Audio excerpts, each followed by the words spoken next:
ನಮಸ್ಕಾರ ಸ್ನೇಹಿತರೆ, ಕರ್ನಾಡು ಪ್ರೇಮಿಯ ಮತ್ತೊಂದು ವಿಡಿಯೋಗೆ ನಿಮಗೆ ಸ್ವಾಗತ. ಬಳ್ಳಾರಿಯ ಹಾವಂಬಾವಿ ಪ್ರದೇಶದಲ್ಲಿ ಜನಾರ್ದನ್ ರೆಡ್ಡಿ ಅವರ ಮನೆ ಬಳಿ ಯುವಕರ ಎರಡು ಗುಂಪುಗಳ ನಡುವೆ ಘರ್ಷಣೆ ಏರ್ಪಟ್ಟಿದೆ. ವಾಲ್ಮೀಕಿ ಪುತ್ಥಳಿಯ ಬ್ಯಾನರ್ ವಿಚಾರಕ್ಕೆ ಈ ಗಲಾಟೆ ನಡೆದಿದ್ದು, ಮಾತಿನ ಚಕಮಕಿ ಕಲ್ಲು ತೂರಾಟಕ್ಕೆ ತಿರುಗಿದೆ. ಮತ್ತೆ ಪೊಲೀಸ್ ಮೇಲೂ ಕಲ್ಲು ತೂರಾಟ ನಡೆದಿದೆ. ಪರಿಸ್ಥಿತಿ ನಿಯಂತ್ರಿಸಲು ಪೊಲೀಸರು ಲಾಠಿ ಚಾರ್ಜ್ ನಡೆಸಿದ್ದು, ಇದೇ ಜನವರಿ 3ರಂದು ಮಹರ್ಷಿ ವಾಲ್ಮೀಕಿ ಪುತ್ಥಳಿಯ ಅನಾವರಣ ಕಾರ್ಯಕ್ರಮ ನಡೆಯಲಿದ್ದು, ಈ ಹಿನ್ನೆಲೆಯಲ್ಲಿ ಬ್ಯಾನರ್ ಅಳವಡಿಕೆ ಕಾರ್ಯ ನಡೆದಿತ್ತು. ಈ ವೇಳೆ ಜನಾರ್ದನ್ ರೆಡ್ಡಿ ಮನೆ ಮುಂದೆ ಕಾರ್ಯಕ್ರಮದ ಬ್ಯಾನರ್ ಅಳವಡಿಕೆಗೆ ಭರತ್ ರೆಡ್ಡಿ ಬಣದವರು ಕೆಲಸ ಮಾಡುತ್ತಿದ್ದರು. ಇದರಿಂದಾಗಿ ಮಾತಿನ ಚಕಮಕಿ ಗಲಾಟೆಗೆ ತಿರುಗಿ ಎರಡು ಗುಂಪುಗಳು ಏಕಾಏಕಿ ಪರಸ್ಪರ ಕಲ್ಲು ತೂರಾಟ ನಡೆಸಿದೆ. ಇದರಿಂದ ಗಲಭೆ ನಿಲ್ಲಿಸಲು ಪೊಲೀಸರು ಮತ್ತು ಗುಂಪು ಚದುರಿಸಲು ಲಾಠಿ ಚಾರ್ಜ್ ನಡೆಸಿದರು. ಈ ಸಂದರ್ಭ ಪೊಲೀಸರ ಮೇಲೂ ಕಲ್ಲು ತೂರಾಟ ನಡೆದಿದ್ದು, ಪರಿಸ್ಥಿತಿ ಇನ್ನಷ್ಟು ಉದ್ವಿಗ್ನಗೊಂಡಿತ್ತು. ವಾತಾವರಣ ಶಾಂತಗೊಳಿಸಲು ಪೊಲೀಸರು ಹರಸಾಹಸ ಪಟ್ಟರು. ಘಟನೆಯಿಂದ ಕೆಲಕಾಲ ಹಾವಂಬಾವಿ ಪ್ರದೇಶದಲ್ಲಿ ಆತಂಕದ ವಾತಾವರಣ ನಿರ್ಮಾಣವಾಗಿದ್ದು, ಹೆಚ್ಚುವರಿ ಪೊಲೀಸ್ ಭದ್ರತೆ ನಿಯೋಜಿಸಲಾಗಿತ್ತು. 144 ಸೆಕ್ಷನ್ ಅಂದರೆ ಗಲಭೆ ನಡೆದ ಹಿನ್ನೆಲೆಯಲ್ಲಿ ಮುನ್ನೆಚ್ಚರಿಕಾ ಕ್ರಮವಾಗಿ ಜನಾರ್ದನ್ ರೆಡ್ಡಿ ನಿವಾಸದ ಸುತ್ತಮುತ್ತ 144 ಸೆಕ್ಷನ್ ಅಡಿ ನಿಷೇಧಾಜ್ಞೆ ಜಾರಿಗೊಳಿಸಲಾಗಿದೆ ಮತ್ತು ನಗರದಾದ್ಯಂತ ಬಿಗಿ ಪೊಲೀಸ್ ಬಂದೋಬಸ್ತ್ ಮಾಡಲಾಗಿದೆ. ಆದರೆ ಗಾಲಿ ಜನಾರ್ದನ್ ರೆಡ್ಡಿ ಹೇಳುತ್ತಿರುವುದು, ನನ್ನನ್ನು ದೈಹಿಕವಾಗಿ ಮತ್ತು ರಾಜಕೀಯವಾಗಿ ಮುಗಿಸಲು ಶಾಸಕ ಭರತ್ ರೆಡ್ಡಿ ಅವರ ತಂದೆ ಸೂರ್ಯನಾರಾಯಣ್ ರೆಡ್ಡಿ ಮತ್ತು ಅವರ ಬೆಂಬಲಿಗ ಸತೀಶ್ ರೆಡ್ಡಿ ಸಂಚು ರೂಪಿಸಿದ್ದಾರೆ ಎಂದು ಆರೋಪ ಮಾಡಿದ್ದು, ನಾನು ಗಂಗಾವತಿಯಿಂದ ಕಾರಿನಿಂದ ಕೆಳಗೆ ಇಳಿಯುತ್ತಿದ್ದಂತಲೇ ಭರತ್ ರೆಡ್ಡಿಯ ಬೆಂಬಲಿಗ ಸತೀಶ್ ರೆಡ್ಡಿಯ ಗನ್ಮ್ಯಾನ್ ನನ್ನನ್ನು ಗುರಿಯಾಗಿಸಿ 4ರಿಂದ 5 ಸುತ್ತು ಗುಂಡು ಹಾರಿಸಿದ್ದಾನೆ ಎಂದು ಜನಾರ್ದನ್ ರೆಡ್ಡಿ ಅವರು ಹೇಳಿದ್ದಾರೆ ಮತ್ತು ಘಟನಾ ಸ್ಥಳದಲ್ಲಿ ತಮಗೆ ದೊರೆತಿದೆ ಎನ್ನಲಾದ ಖಾಲಿ ಬುಲೆಟ್ ಕವಚಗಳನ್ನು ಮಾಧ್ಯಮಗಳ ಮುಂದೆ ಪ್ರದರ್ಶಿಸಿ ಇದು ತನ್ನ ಮೇಲಿನ ದಾಳಿಗೆ ಸಾಕ್ಷಿ ಎಂದು ಪ್ರತಿಪಾದಿಸಿದ್ದಾರೆ.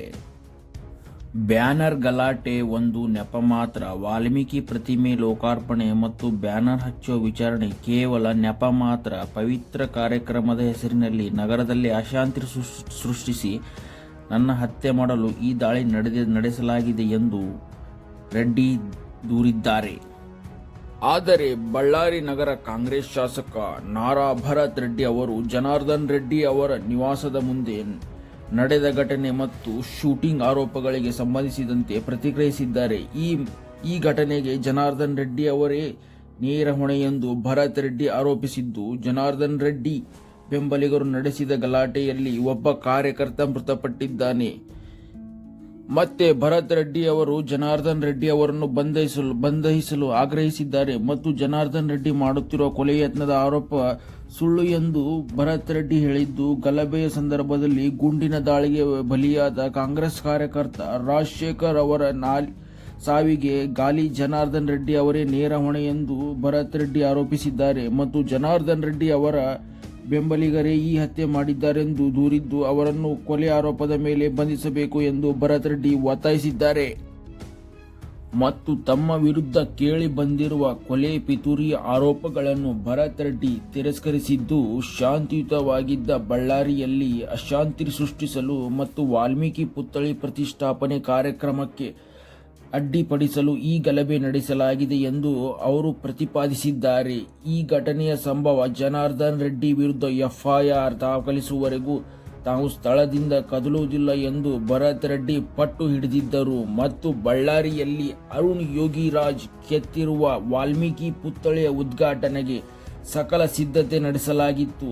ಆದರೆ ಈ ಕಾರ್ಯಕ್ರಮಕ್ಕೆ ಅಡ್ಡಿಪಡಿಸುವ ಉದ್ದೇಶದಿಂದಲೇ ಬ್ಯಾನರ್ ಹರಿಯುವ ಮೂಲಕ ವಿಚಾರವನ್ನು ದೊಡ್ಡದು ಮಾಡಿ ಗಲಭೆ ಎಬ್ಬಿಸಲಾಗಿದೆ ಎಂದು ಭರತ್ ರೆಡ್ಡಿ ಹೇಳಿದ್ದಾರೆ. ಈ ಗಲಭೆ ವಿಚಾರವಾಗಿ ಕರ್ನಾಟಕ ಗೃಹ ಸಚಿವ ಜಿ ಪರಮೇಶ್ವರ್ ಅವರು ಬಳ್ಳಾರಿ ನಗರದಲ್ಲಿ ಶಾಂತಿ ಸುವ್ಯವಸ್ಥೆ ಕಾಪಾಡುವಂತೆ ಕಾಂಗ್ರೆಸ್ ಶಾಸಕ ಭರತ್ ರೆಡ್ಡಿ ಅವರಿಗೆ ದೂರವಾಣಿ ಮೂಲಕ ಜಿ ಪರಮೇಶ್ವರ್ ಅವರು ತಿಳಿಸಿದರು. ಒಟ್ಟಾರೆಯಾಗಿ ಕನ್ನಡದಲ್ಲಿ ಒಂದು ಮಾತಿದೆ, ಗಲಭೆಯು ಶ್ರೀಮಂತರ ಮೆದುಳಿನಿಂದ ಹಾದು ಹೋಗಿ ಬಡವರ ಶವದ ಮೇಲೆ ಕೊನೆಯಾಗುತ್ತದೆ. ಅಂದರೆ ಈ ಇಬ್ಬರು ಶ್ರೀಮಂತ ರೆಡ್ಡಿಗಳ ಜಗಳದಲ್ಲಿ ಒಬ್ಬ ಬಡ ಕಾಂಗ್ರೆಸ್ ಕಾರ್ಯಕರ್ತ ರಾಜಶೇಖರ್ ಎಂಬುವನು ಮರಣ ಹೊಂದಿದನು ಎಂದರ್ಥ. ಮತ್ತು ಹೊಸ ಎಸ್ಪಿ ಆಗಿ ಬಳ್ಳಾರಿ ಜಿಲ್ಲೆಯ ನೂತನ ಪೊಲೀಸ್ ಅಧೀಕ್ಷಕರಾಗಿ ಪವನ್ ನೆಜ್ಜೂರು ಅವರು ಜನವರಿ 1, 2026ರಂದು ಅಧಿಕಾರ ವಹಿಸಿಕೊಂಡಿದ್ದಾರೆ. ಬಳ್ಳಾರಿಯಲ್ಲಿ ಇವರು ಅಧಿಕಾರ ವಹಿಸಿಕೊಂಡ ದಿನವೇ ಈ ರೀತಿ ದೊಡ್ಡ ಗಲಭೆ ಆಗಿರುವುದು ವಿಪರ್ಯಾಸವೆಂದು ಹೇಳಬಹುದು. ಮತ್ತು ಈ ಹಿಂದೆ ಎಸ್ಪಿ ಆಗಿದ್ದ ಶೋಭಾರಾಣಿ ಎಂಜಿ ಅವರನ್ನು ಮಂಡ್ಯ ಜಿಲ್ಲೆಗೆ ವರ್ಗಾವಣೆ ಮಾಡಲಾಗಿದೆ. ಸ್ನೇಹಿತರೆ, ವಿಡಿಯೋ ನೋಡಿದ್ದಕ್ಕಾಗಿ ತುಂಬಾ ಧನ್ಯವಾದಗಳು. ವಿಡಿಯೋ ಇಷ್ಟ ಆದರೆ ಸಬ್ಸ್ಕ್ರೈಬ್ ಮಾಡಿ, ಶೇರ್ ಮಾಡಿ, ಲೈಕ್ ಮಾಡಿ, ಮತ್ತೆ ಪಕ್ಕದಲ್ಲಿರುವಂಥ ಬೆಲ್ ಬಟನ್ ಅನ್ನು ಪ್ರೆಸ್ ಮಾಡಿ friends. Thank you for watching.